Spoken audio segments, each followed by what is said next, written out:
Dentro del programa de formación de la Escuela Judicial Rodrigo Lara Bonilla, nos corresponde en el día de hoy abordar el tema del proceso monitorio.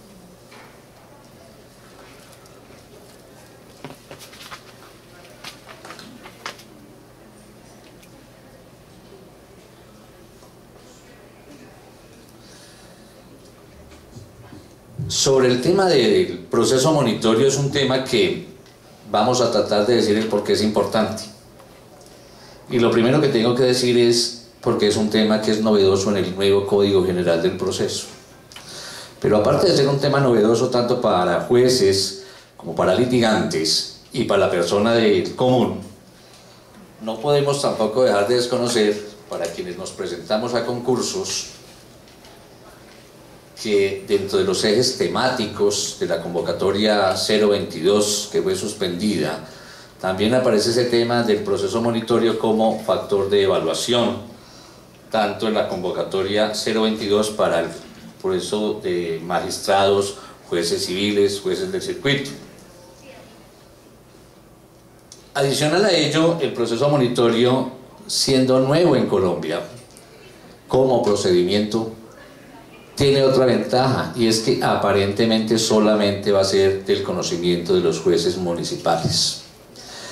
Pero los jueces del circuito no quedan excluidos del conocimiento de este tema.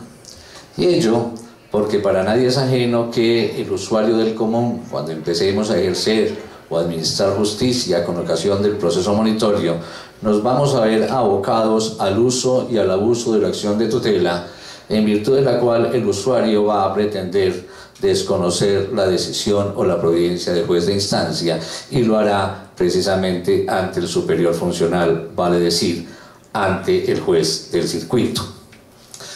Asimismo, los magistrados habrán de conocer del proceso monitorio con ocasión de la segunda instancia, que se manejará con ocasión, repito, de la acción de tutela que en su momento habrá de proponerse. De la misma forma, la Corte Constitucional, por vía de revisión, también habrá de conocer del proceso monitorio, de donde podemos inferir o concluir que los únicos que no van a conocer del proceso monitorio son los magistrados de la Corte Suprema de Justicia.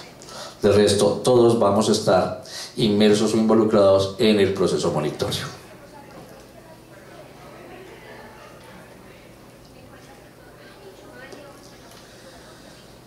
Las imágenes que se presentan a continuación han sido tomadas libremente de internet y se muestran única y exclusivamente con fines académicos. Esto lo hago para garantizar y respetar los derechos de autor.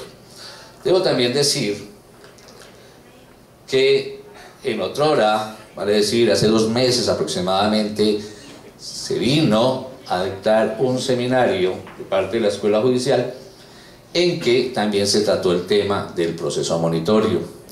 En esa ocasión, la ponencia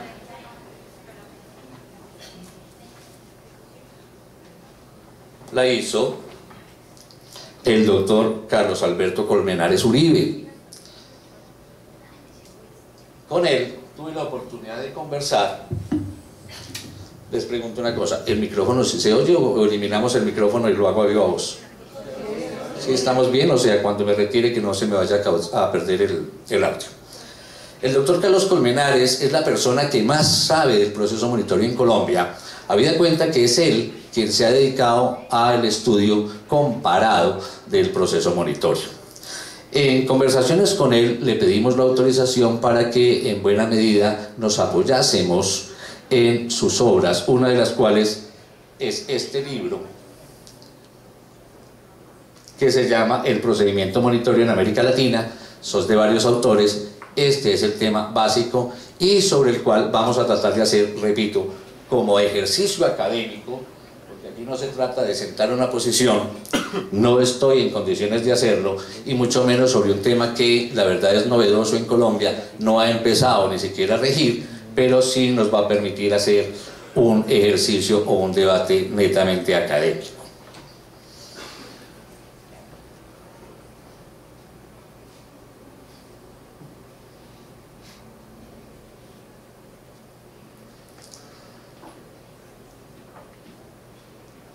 La definición de proceso monitorio. Etimológicamente, monitorio viene de munición, y munición es amonestación o aviso.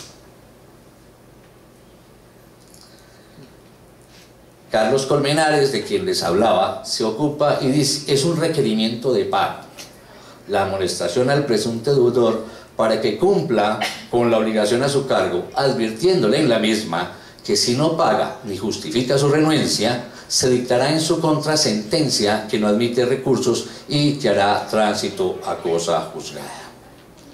Esa es la definición que nos trae el doctor Colmenares acerca del proceso monitorio. Pero la gran pregunta es, ¿qué es el proceso monitorio?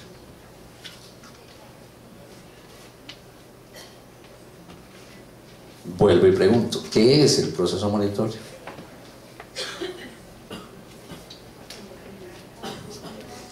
Doctora Jovita. Un requerimiento de pago. ¿Para qué?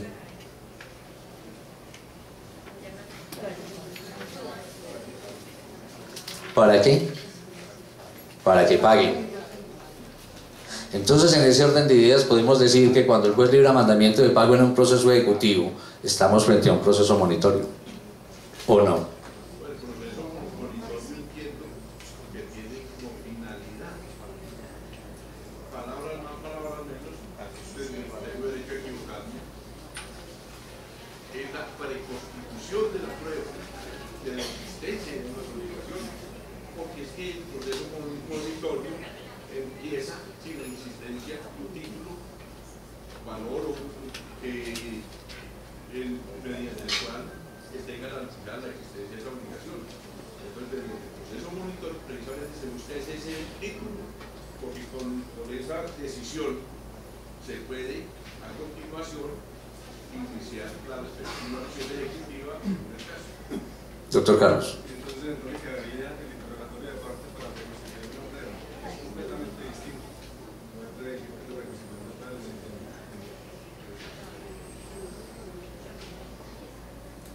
Sí, otra persona de pronto nos puede hacer un aporte. La confirmación de la obligación que la llevará a tener médico ejecutivo. Ok, bien. Resulta que ambas personas que nos acaban de hacer su aporte tienen razón. Y es que en este momento, ¿cómo nosotros podemos preconstituir una prueba para iniciar una ejecución? En este momento hay dos formas. La primera, un interrogatorio de parte de que se ocupa el artículo 294 del Código de Procedimiento Civil. Y la segunda, iniciar un proceso declarativo en virtud del cual vamos a buscar que una sentencia judicial imponga la condena, y con cualquiera de esos dos documentos podríamos iniciar una ejecución. Esa es la regla general. Viene el proceso monitorio y nos va a ahorrar la cantidad de tiempo que podríamos gastar en el trámite del proceso declarativo, lo que antes llamábamos ordinario, en busca de una sentencia de condena. Ya la podemos hacer simplemente con la solicitud ante el juez en un proceso monitorio que vamos a ver que tiene de novedoso, o como una nota característica, invierte el contradictorio. Recordemos que antes todo proceso tiene su demanda, su contestación, sus pruebas y su sentencia.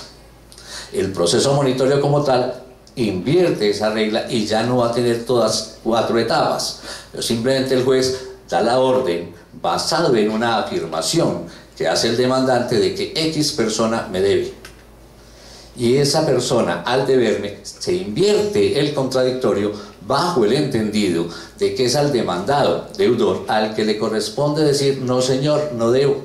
Y esas son las objeciones que habría de hacer en o dentro del proceso monitorio.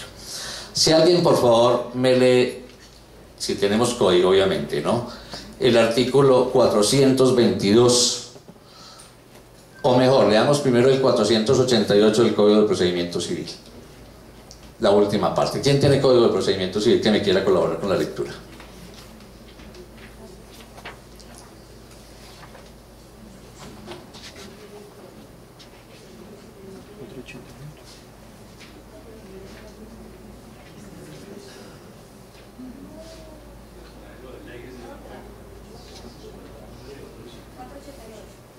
Dale,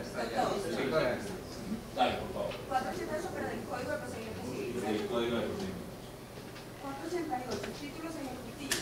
Pueden demandarse ejecutivamente las obligaciones expresas, claras y exigibles que consten en documentos que provengan del deudor o de su causante y constituyan plena prueba contra él, o las que emanen de una sentencia de condena proferida por juez o tribunal de cualquier jurisdicción o de otra providencia judicial que tenga fuerza ejecutiva conforme a la ley, o de las providencias que en procesos contenciosos administrativos o de policía aprueben liquidación de costas o señalen honorarios de auxiliares de la justicia. La confesión hecha en el curso de un proceso no constituye título ejecutivo, pero sí la que consta en el interrogatorio previsto en el artículo 294. Entonces noten cómo uno tiene que iniciar un interrogatorio de parte anticipado, notificar el interrogado, hacerle el cuestionario, esperar cuáles son las respuestas que él nos va a dar, para de ahí deducir una... Gracias, doctora. Para ahí entrar a deducir una confesión, y con base en esa confesión, ¿qué tiene que hacer el abogado? Presentar una demanda ejecutiva. Con el proceso monitorio, ¿qué hacemos? Simplemente hacemos la afirmación de que el deudor debe una plata, y eso se toma como una verdad sabida. Le corresponde al deudor entrar a oponerse. Si guarda silencio, el juez debe dictar la sentencia y a continuación sigue la ejecución. Vale decir, ya no se va a necesitar una sentencia ejecutiva. Esa es una de las grandes diferencias que existe entre el proceso monitorio y el interrogatorio de parte. Similar prédica debemos hacer en relación con el proceso declarativo, en virtud del cual uno busca una condena. Leamos por favor el 422 del nuevo Código General del Proceso, por favor.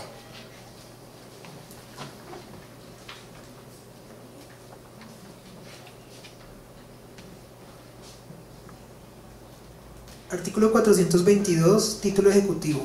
Pueden demandarse ejecutivamente las obligaciones expresas, claras y exigibles que consten en documentos que provengan del deudor o de su causante y constituyan plena prueba contra él, o las que emanen de una sentencia de condena proferida por juez o tribunal de cualquier jurisdicción o de otra providencia judicial, o de las providencias que en procesos de policía aprueben liquidación de costas o señalen honorarios de auxiliares de la justicia, y los demás documentos que señale la ley.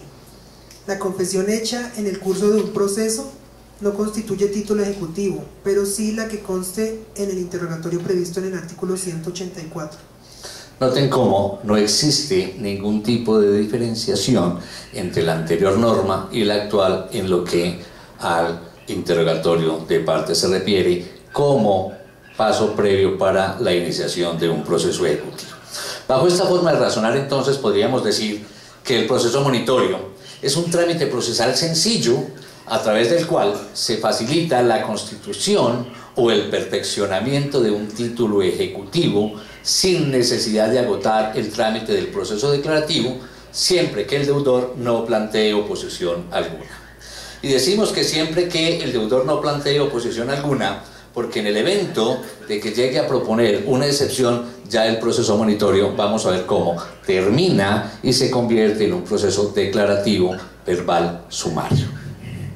Para este efecto también tenemos que rememorar el contenido del artículo 1527 del Código Civil cuando nos habla de las obligaciones civiles y naturales.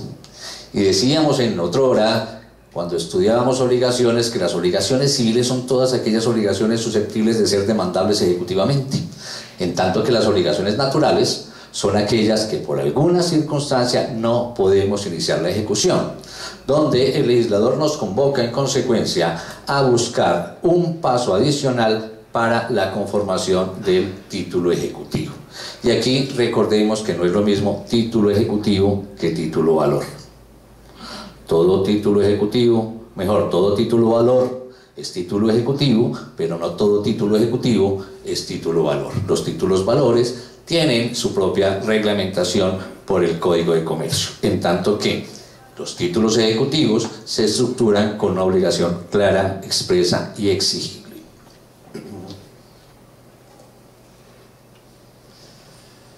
El porqué de la necesidad del proceso monitorio en Colombia.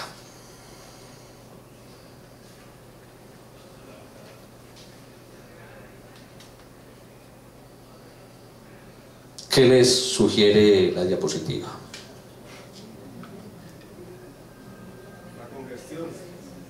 Una congestión, una lentitud, que es la queja de todo el mundo, y entonces desafortunadamente la culpa es ¿de quién? Del juez. El juez es el moroso, al juez es el que nos tallan, ¿sí? Pero vamos a ver qué es lo que pasa. Resulta que en un estudio del Doing Business de 2012 se determinó que la justicia colombiana es la sexta más lenta del mundo, y se anota que nos gastamos un promedio de 1.346 días para resolver una controversia judicial. Eso la verdad se ha dicho, eso no puede ser, lejos está de ser constitutivo, de motivo de orgullo. El promedio en América Latina es de 708 días. Como esos estudios, uno muchas veces no sabe quién los hace, ni por qué los hace, ni con qué fuentes los hace.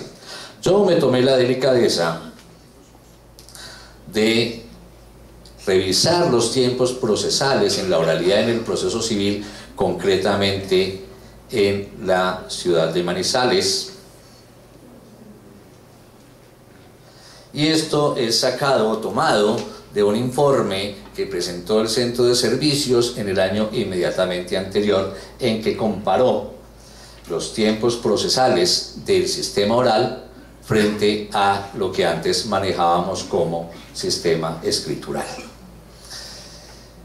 En este informe, el que aparece con azul es el promedio del sistema escrito, y el que aparece en rojo es lo que arrojó una vez ingresamos al nuevo sistema de la oralidad.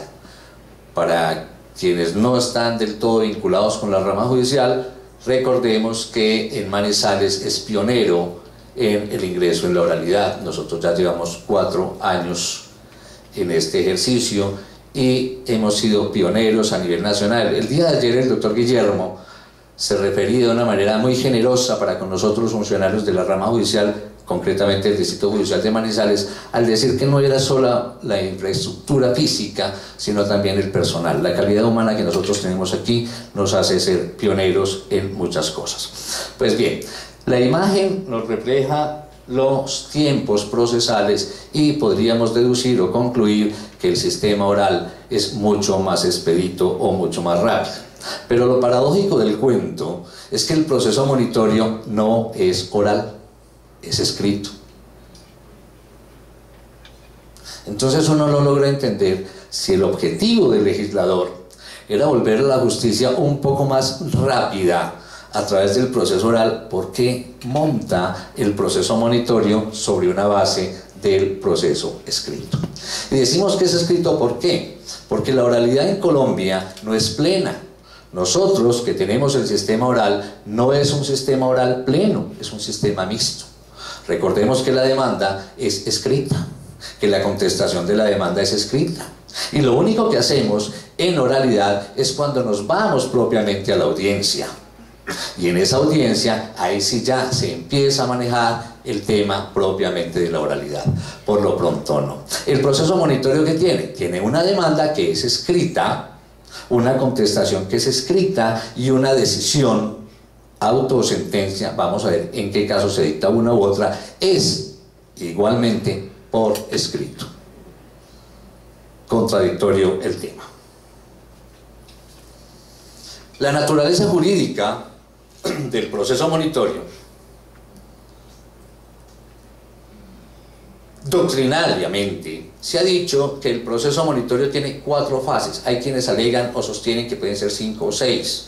Y el proceso puede ser puro, documental, limitado, ilimitado. Estos 2 últimos ítems hacen referencia propiamente a la cuantía.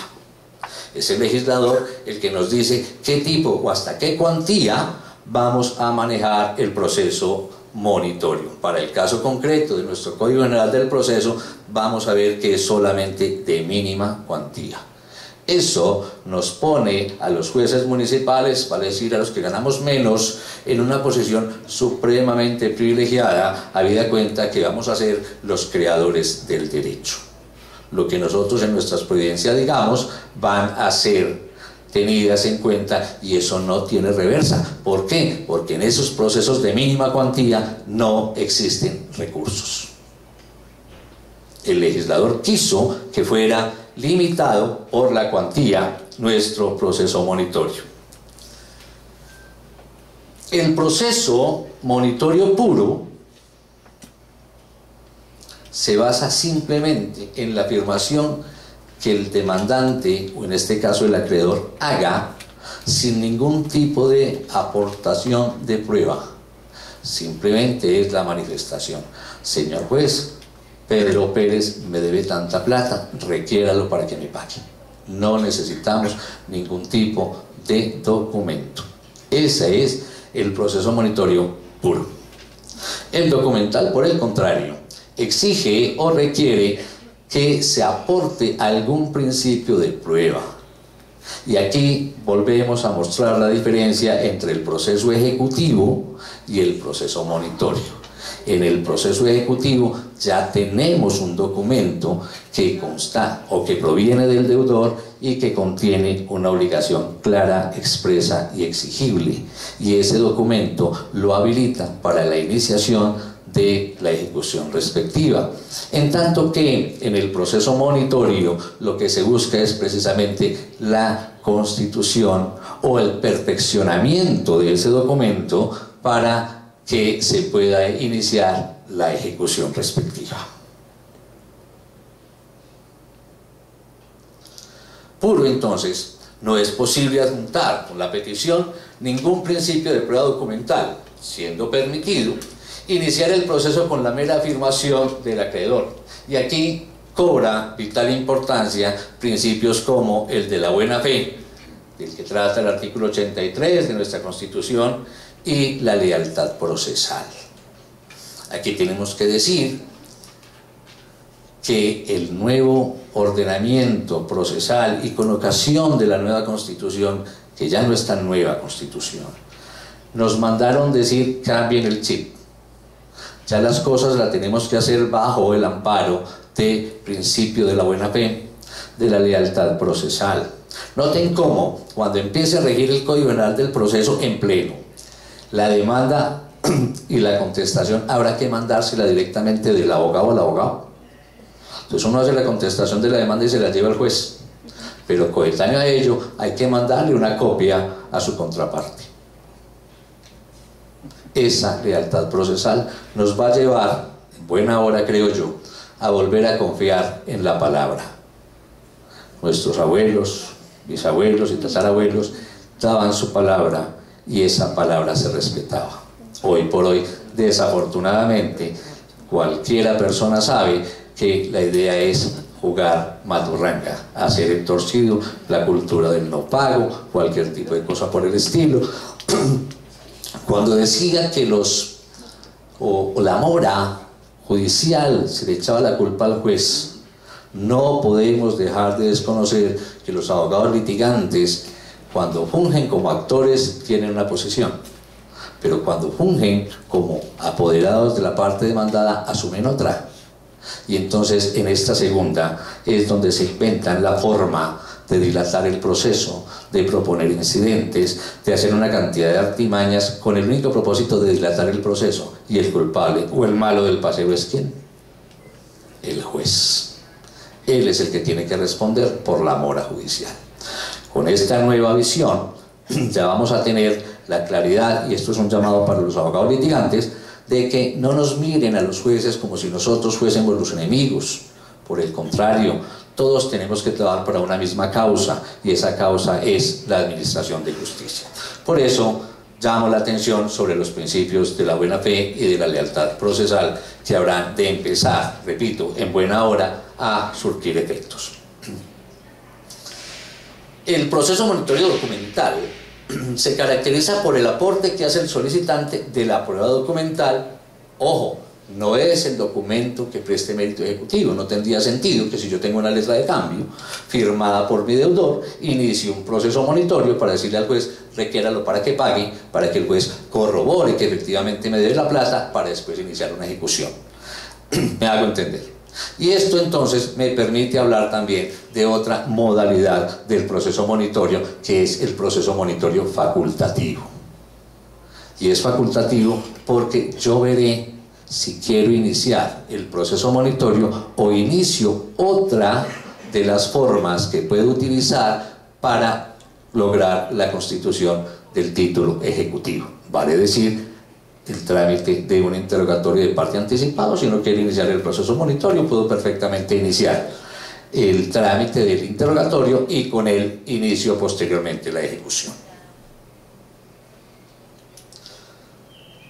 Ya hablamos un poquitico sobre la inversión del contradictorio.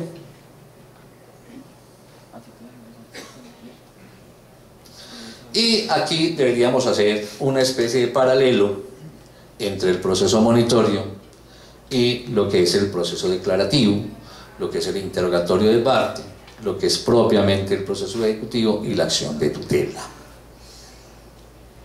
De entrada, digamos que la acción de tutela, para todos es sabido, no es para la consecución de obligaciones, de reconocimiento de deudas. Sin embargo, la ponemos aquí precisamente porque ya vamos a ver cómo, cuando inicie el proceso monitorio, van a abundar las solicitudes de acción de tutela en contra de los abnegados jueces municipales que conocen del proceso monitorio. Sobre el proceso declarativo, pues ya en buena medida, en lo que llevamos de esta conversatorio, de esta charla, ya hemos determinado que el proceso declarativo verbal, no obstante ya haberse recortado en sus tiempos procesales frente a lo que en otrora era el proceso ordinario, sigue siendo lento. Entonces viene el proceso monitorio y en cuestión de 15 días ya estamos con el título ejecutivo constituido. El interrogatorio de parte no se acaba, el interrogatorio de parte sigue y, repito, ya la persona, el acreedor, iniciará, como a bien lo tenga, o un interrogatorio de parte o un proceso monitorio, repito, en busca de la constitución del título ejecutivo que le permita llevar adelante la ejecución. La diferencia, como ahorita lo mencioné, es que en el interrogatorio de parte, después, y dependiendo de las respuestas que le dé el absolvente en el interrogatorio de parte, habrá necesidad de iniciar una nueva demanda por escrito. Proceso que habrá que ser sometido a reparto, en tanto que, si se trata del proceso monitorio, se sigue a continuación. Y aquí les voy a pedir el favor de que en su momento me recuerden, porque para efectos de la estadística vamos a tener los jueces unos inconvenientes en el manejo de este tipo de procesos. Y el proceso ejecutivo, pues ya lo habíamos dicho, no hay punto de comparación. Se podría decir incluso que el proceso ejecutivo es un proceso monitorio desde el punto de vista de su concepción, mas no desde el punto de vista de su finalidad. Bien, vamos a ocuparnos entonces de la normatividad del proceso monitorio propiamente en nuestro Código General del Proceso. Se dice que es una novedad absoluta y lo decimos porque nunca había estado. Sin embargo, podríamos decir que ese tipo de proceso monitorio sí está bajo el entendido de que el proceso monitorio es una orden que el juez le da a una persona para que haga una cosa, ¿sí?, sin haber sido oído previamente. Entonces, si uno se pone a buscar normativa que nos permita concluir que el proceso monitorio ya existía, está, y voy a usar de los jueces de familia, el artículo 686 del Código General del Proceso, numeral 2.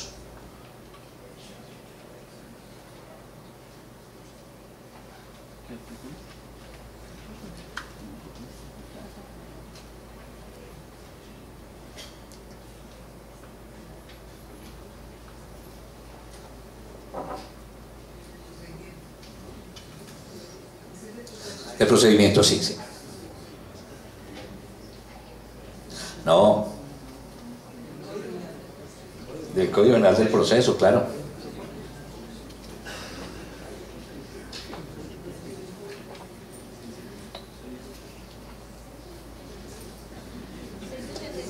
Tres, 386. ¿Qué dije? Pues, ¿qué me entendieron? Porque yo lo dije bien, pero ¿qué me entendieron ustedes?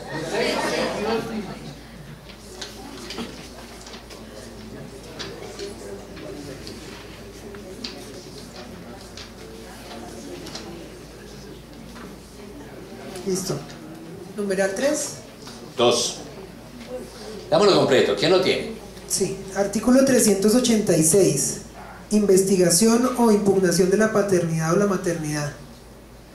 En todos los procesos de investigación e impugnación se aplicarán las siguientes reglas especiales.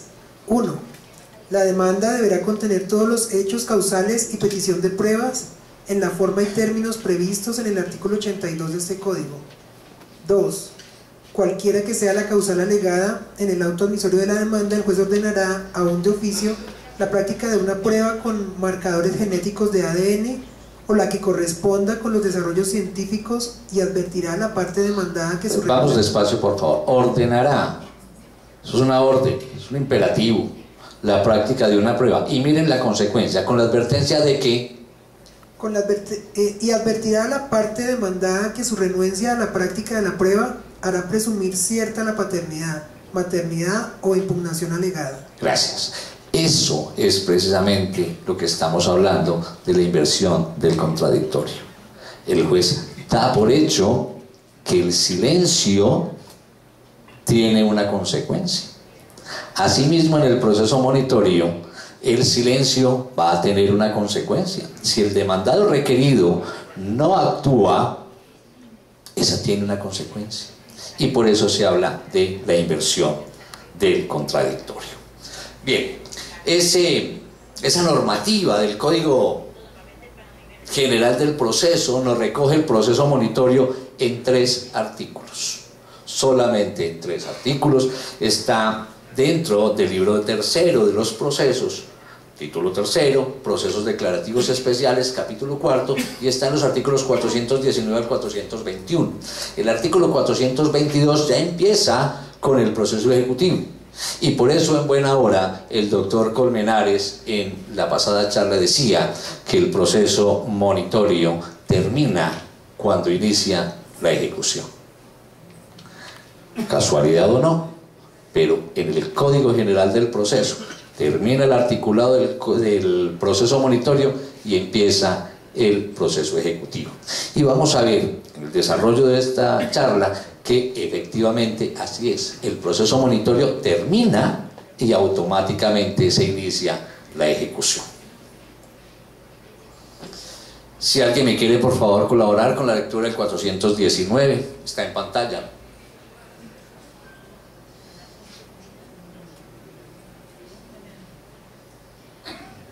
Artículo 419. Procedencia. Quien pretenda el pago de una obligación en dinero de naturaleza contractual, determinada y exigible, que sea de mínima cuantía, podrá promover proceso monitorio con sujeción a las disposiciones de este capítulo. De esa disposición que podemos concluir o extraer.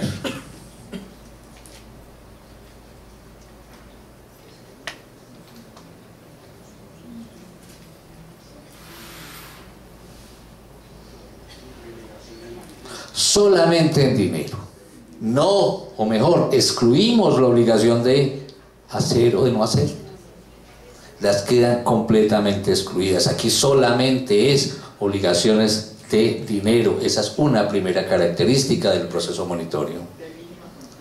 De mínima cuantía, y eso es producto del proceso monitorio que habíamos dicho limitado, porque fue el legislador quien en su momento quiso que estos procesos fueran única y exclusiva de mínima cuantía.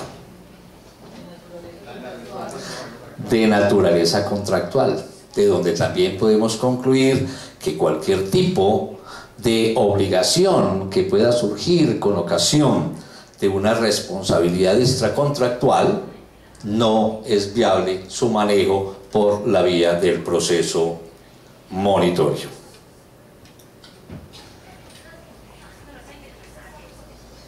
Y la última.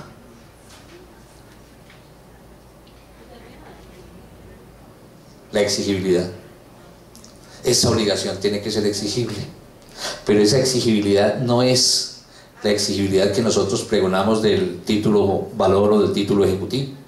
Esta exigibilidad hace referencia a que no esté sujeta a un plazo o a una condición.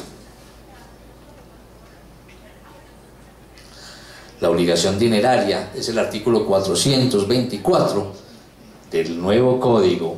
Lo estoy haciendo la referencia al nuevo código porque cuando entre a regir en pleno el código, pues nos vamos a empezar a familiarizar con este artículo y no con el Código de Procedimiento Civil, que en su momento habrá de quedar derogado. Por obligación dineraria dice el artículo 424, si alguien lo quiere leer, eso más o menos dice que se refiere a una cantidad líquida en una cifra numérica que se expresa pues en una cifra numérica de manera precisa o que sea liquidable por operación aritmética sin estar sujeta a ningún tipo de deducciones. Eso establece el artículo 424. Pedro, ¿me colaboras por favor? 424 del Código General, inciso 2 creo que es. Artículo 424, ejecución por sumas dinerarias. Si la obligación es de pagar una cantidad líquida de dinero o intereses, la demanda podrá versar sobre aquellas, y esto desde que se hicieran exigibles hasta que el pago se efectúe. Entiéndase por cantidad líquida la expresada en una cifra numérica precisa o que sea liquidable por operación aritmética sin estar sujeta a deducciones indeterminadas. Cuando se pidan intereses y la tasa legal o convencional sea variable, no será necesario indicar el porcentaje de la misma. Gracias, Pedro. Bien, esto es lo que nos permite determinar si la obligación es o no dineraria, si es determinada, si es exigible, y la cuantía como requisito adicional que sea de mínima cuantía circunscribe la competencia en los jueces municipales. Y aquí de una vez digamos que vamos a tener también doble factor de competencia, uno el factor territorial y el otro el factor cuantía. Y aquí hagamos la siguiente observación. Recordemos que en tratándose de títulos valores, la Corte Suprema de Justicia de vieja data ha dicho que el factor determinante de la competencia es el lugar del domicilio del demandado, independiente de que en el título valor se hubiese pactado un domicilio distinto. Cuando empiece a regir en pleno el Código General del Proceso, hemos de advertir que ya es dual, vale decir, una es el domicilio del demandado y otro el cumplimiento de la obligación a elección del demandante. Contenido de la demanda de ese proceso monitorio está en el artículo 420. Trae ese artículo 420 8 numerales, algunos de los cuales son repetitivos de lo que hoy es el artículo 75 del Código de Procedimiento Civil y que a futuro habrá de ser el artículo 82 del Código General del Proceso. La designación del juez a quien se dirige está exactamente igual. El nombre y domicilio del demandante y del demandado y en su caso de sus representantes y apoderados. La pretensión de pago expresada con precisión y claridad, esto es lo fundamental y esto lo estoy tratando de hacer para que tengamos presente que este proceso también es susceptible de ser inadmitida la demanda o en su caso rechazada.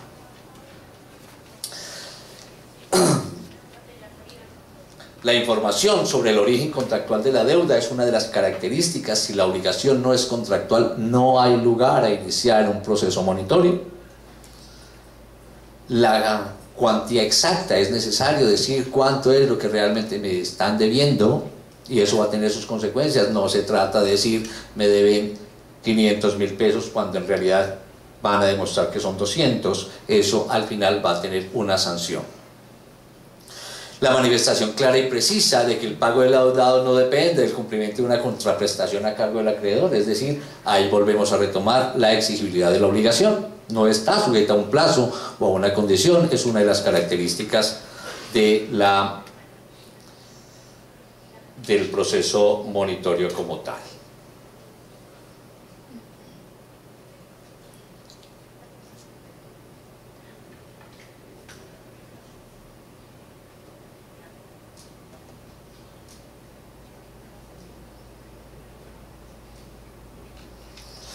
Y el parágrafo de ese mismo artículo 420, que por alguna extraña razón no me lo está mostrando,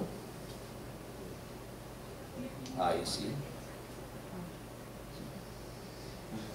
dice el numeral 6, las pruebas que se pretende hacer valer, incluidas las solicitadas para el evento de que el demandado se oponga, y aquí aparentemente existe una contradicción, y es que si el proceso monitorio es puro, dijimos que no requería ningún tipo de prueba documental, pero el numeral 6 dice, tráigame las pruebas que usted pretenda hacer valer, bien sea en este proceso monitorio o en el hipotético caso de que el deudor requerido se oponga. De una vez ya vamos a tener la prueba recogida para entrar en el proceso verbal sumario a dilucidar a quién le asiste la razón. Y dice la norma, el demandante deberá aportar con la demanda los documentos de la obligación contractual adeudada que se encuentren en su poder. Cuando no los tenga, deberá señalar dónde están o manifestar, bajo juramento, que se entiende prestado con la presentación de la demanda, que no existen soportes documentales. Y yo digo que es aparentemente una contradicción, porque si estamos hablando de que el proceso monitorio en Colombia es puro, esta parte de la norma sobraría. Contrario sensu, entonces podríamos también decir que el proceso monitorio no es puro en Colombia, sino documental. Pero la posición ecléctica, la de siempre, podemos decir que es mixto. Si uno tiene la prueba, aporte la prueba y va más a la fija. Si no la tiene, simplemente haga la manifestación que está cumpliendo con las características que le exige la norma, y con eso es suficiente. El parágrafo de ese artículo dice: el Consejo Superior de la Judicatura elaborará formato para formular la demanda y su contestación. Esos formatos de la demanda y su contestación del proceso monitorio, al igual que el proceso verbal, ya están y fueron expedidos mediante el acuerdo PSA 13-10076 del 31 de diciembre del año anterior. El formato como formato lo podemos descargar en la página de la rama, y con esto se pretende precisamente que el usuario del común, el usuario de a pie, ¿sí?, no tenga la necesidad de acudir donde un abogado. Simplemente consigue el formulario, lo llena, y esto es suficiente para instaurar la acción. Y esto es precisamente lo que les decía ahorita, que resulta contradictorio que si estamos en oralidad ya volvamos nuevamente a manejar parte escrita en formatos. Aunque tengo que ser también susceptible. No, dale tú.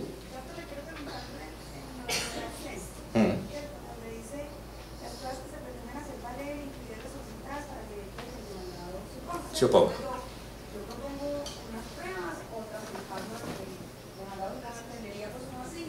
Mi pregunta es, si el demandado pues no supone que no simplemente pues una especie de guardar silencio, igual como por eso podría la potestad de decir, las personas que de todas maneras porque me parece que debería ser. Abramos el debate sobre el punto. ¿Podrá el juez de oficio entrar a tomar partido en esa causa? La doctora plantea que con ocasión del requerimiento o la solicitud del proceso monitorio, el juez libra un, que aquí vamos a llamar mandato de pago, para diferenciarlo del mandamiento de pago. Ese mandato de pago es necesario hacérselo saber al deudor.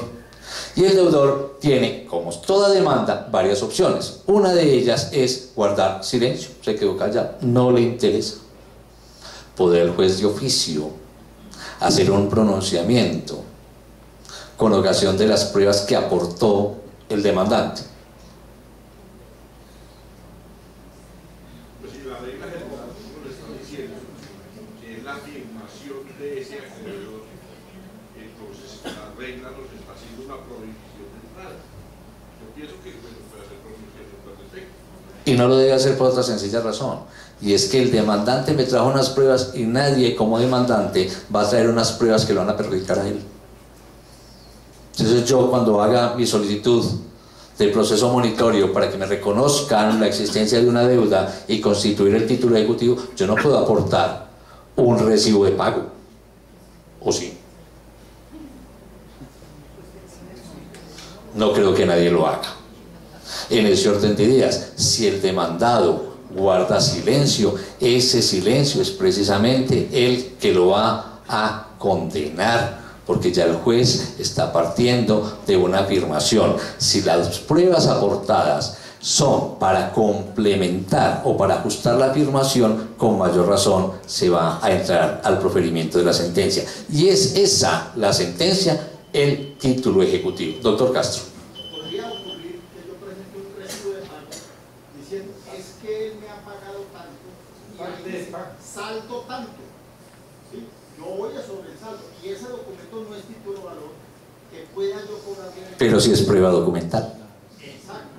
Entonces, ahí esa parte, podría ser Es que no se practican pruebas. no se practicaría pruebas. Ahí no hay pruebas que practicar. Y de hecho, al no haber oposición, pues obviamente se supone que esas pruebas tienen toda la validez porque no han sido tachadas. Es la afirmación, porque es que aquí, como cosa curiosa, si se llega a dar debate, el debate probatorio no se da en el proceso monitorio, se da en el proceso verbal sumario, no en el proceso monitorio. Por eso estamos hablando de un procedimiento breve, rápido y sencillo. Ahí no hay nada que alegar.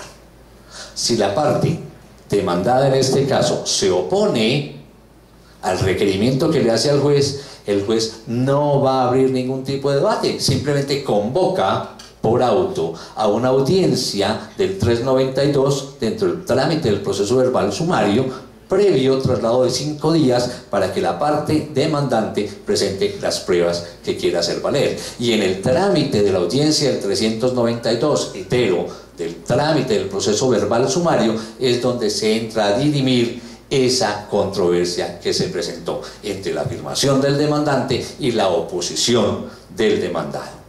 Vamos hasta ahí. ¿Sí? Porque el 392, porque es un proceso verbal sumario de mínima cuantía. Recordemos, una sola audiencia, 2 testigos, interrogatorios de parte, y ahí mismo se entra y se toma la decisión. Y esa decisión que se toma, esa sí es una sentencia oral. Y cualquiera sea la decisión que ahí se tome, va a prestar mérito ejecutivo y va a hacer tránsito a cosa juzgada. Si el vencedor es el demandante, iniciará a continuación el proceso de ejecución conforme lo ordena el artículo 306 del Código General del Proceso. En vigencia de un Código de Procedimiento Civil estaríamos hablando del artículo 335. Ok. Decía entonces que esos formatos ya están listos. No se va a requerir abogado por ser de mínima cuantía. Y entonces entramos propiamente al mandato de pago. Y hablamos de mandato de pago para poderlo tratar de diferenciar del mandamiento de pago. El mandato de pago es que es la orden que el juez le va a dar al deudor para que cumpla una obligación dentro del término de 10 días. Pero doctor, me disculpa ahí que de pronto veo que el decreto 1736-2012 Modificó, aclaró.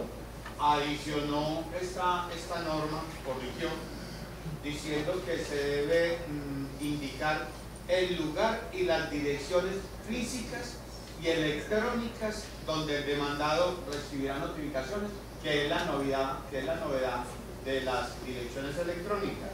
Y además, en el octavo habla de los anexos pertinentes previstos en la parte general de este código.